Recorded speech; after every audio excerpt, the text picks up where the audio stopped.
magdamag siyang hindi makakatulog dahil sa kakaisip sa iyo. Ilagay mo lamang ito sa ilalim ng iyong unan. Hello mga guys, kumusta kayo? Panibagong araw, panibagong video na naman tayo. And sa araw na ito, ay isa na namang video ang aking tuturo sa inyo ng simpleng gabay o simpleng pamamaraan na makakatulong sa atin.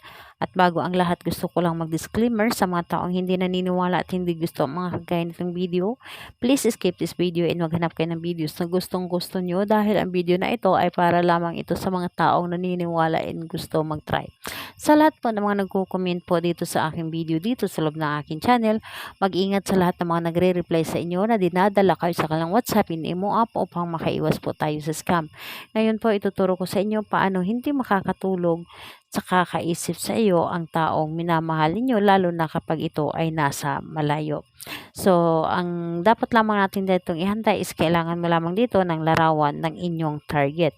So, larawan ng inyong target lamang ang inyong ihanda dito and pwede din na ID size lamang basta dito. Ang importante ay kanyang mukha. So, ayun po. Kapag ready ka na, kailangan mo lamang dito na ihanda lang din ang iyong sarili sa paggawa dahil kailangan natin dito ay buo ang iyong loob, tiwala at paniniwala sa paggawa nito at naniniwala ka sa dapat mong gawin and hindi ka nagdududa dapat. So, kapag handa na, pwede mo na itong simulan. Ang gagawin mo lamang dito, titigan mo lamang ang larawan na ito. Titigan mo ng may buong pagmamahal at sabihin mo ang iyong ninanais. So, pangalan niya at apelyido at sabihin mo dito, magdamag kang hindi makakatulog dahil sa akin. Ako lamang ang iisipin mo at wala nang iba pa. Mababalisa ka at gusto mo akong laging makausap.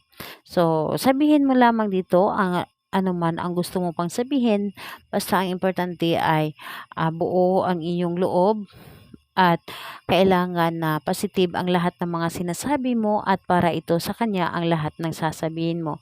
Sabihin mo lamang dito lahat-lahat anuman ang gusto mo. So, think positive, siya ay hindi makakatulog magdamag at anuman ang gagawin niya ay talagang hindi siya makakatulog at wala siyang ibang maisip kundi ikaw lamang. So, gawin ito bago ka matulog sa gabi at ilagay mo ito sa ilalim ng inyong unan ang kanyang larawan at ito ay iyong higaan. So, ayun po, think positive. Ito ay mabilis na gumana sa kanya at talaga namang sa paggawa mo nito, kinagabihan talagang hindi siya makakatulog dahil sa iyo. So, ayun po, the best mo itong gawin lalo na kayo ay magka-LDR and kahit anong oras naman ay pwede mo itong gawin at araw. So, ayun po, kung ikaw ay naniniwala, gawin mo ito at asahan mo na walang ibang iisipin ang taong minamahal mo kundi ikaw lamang. Think positive, ito ay gagana sa iyo. Salamat po sa inyo. Bye bye everyone. God bless us all.